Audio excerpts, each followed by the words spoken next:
Have you ever just stared at a government form, completely lost, and thought, nope, not today, and just given up? Yeah, we've all been there. Well, today, we're going to dive into a pretty fascinating blueprint that's designed to kill that exact confusion. And it uses a tool you probably scroll through every single day. So let's break it down. It really all starts with this question, one we've all asked ourselves probably out loud in frustration. Why does filling out what should be a simple application feel like you're taking a final exam you didn't study for? Or worse, like you're being set up to fail? Well, that feeling is universal, and the uncomfortable truth is, it's kind of by design. And there it is. This quote it gets right to the heart of the problem, doesn't it? The burden of figuring out all the complex jargon and navigating these confusing layouts, it's all put squarely on your shoulders. The system isn't really built to guide you, it's built to process you.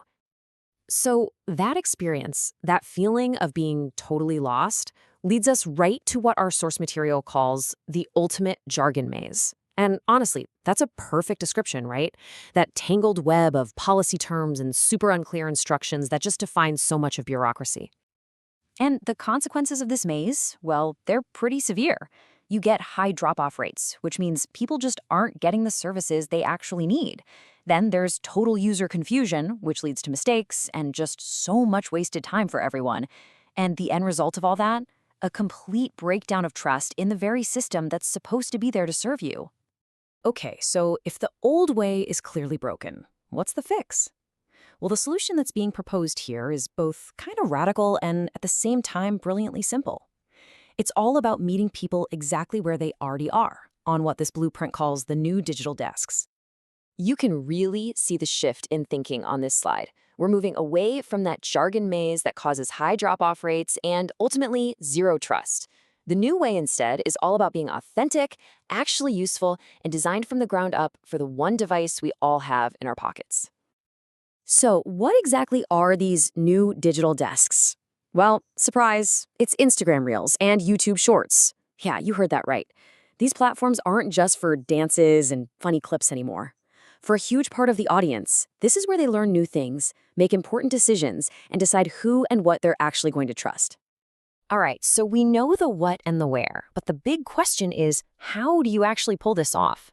That brings us to the 60-second blueprint, a really practical strategy that's built on 3 simple core rules. Okay, rule number 1 is micro-learning. You don't try to explain the entire immigration process in one 60-second video. No way. Instead, you break down one single complex task, like, say, an eligibility check, into small, sequential, super easy-to-digest clips. One job, one video. That's the mantra. Now, rule number 2 is a big one. Authenticity. This means completely ditching that formal, robotic government voiceover. Instead, you adopt a creator-style tone. It's direct, it's empathetic, and it feels natural, not scripted. It's about talking with people, not just at them. And finally, rule number 3 is all about platform fit. You have to be smart about how you get this content out there. You use Instagram Reels for discovery, for that quick, potentially viral reach, and you use YouTube Shorts for long-term searchability, creating a permanent library of helpful content that people can find weeks, months, or even years later when they need it. So, what does the video itself actually look like? Well, this blueprint follows 4 simple phases. First, you hook the viewer by contrasting their pain point with the solution. Then, you teach one single thing and only one. Third, and this is so critical for building trust, you ask for consent, explaining exactly why you need their information. And finally, you give them one clear, simple action to take. No confusion. Okay, so now let's get into the real nitty-gritty details. The small things that make a huge difference in whether these videos actually connect with people. We're talking about the design and distribution vitals.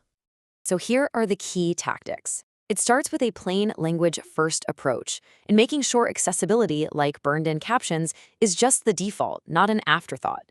But it's also about empathy, using little cues to acknowledge that, yeah, this process can be stressful. And maybe one of the coolest parts is encouraging community remixes, which can turn a one-way message into a genuine conversation. And we have to remember the golden rule of length here. We're talking 30 to 60 seconds maximum. The attention span online is just brutally short.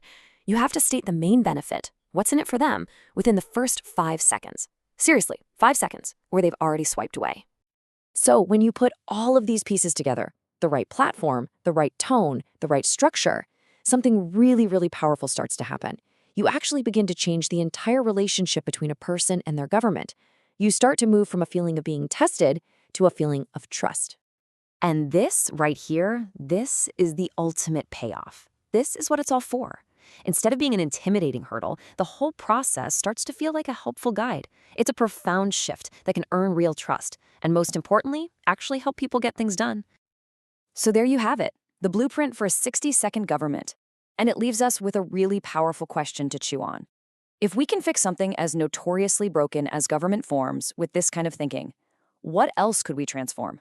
Voter registration, public health updates, getting a local permit. I mean, the possibilities are pretty much endless.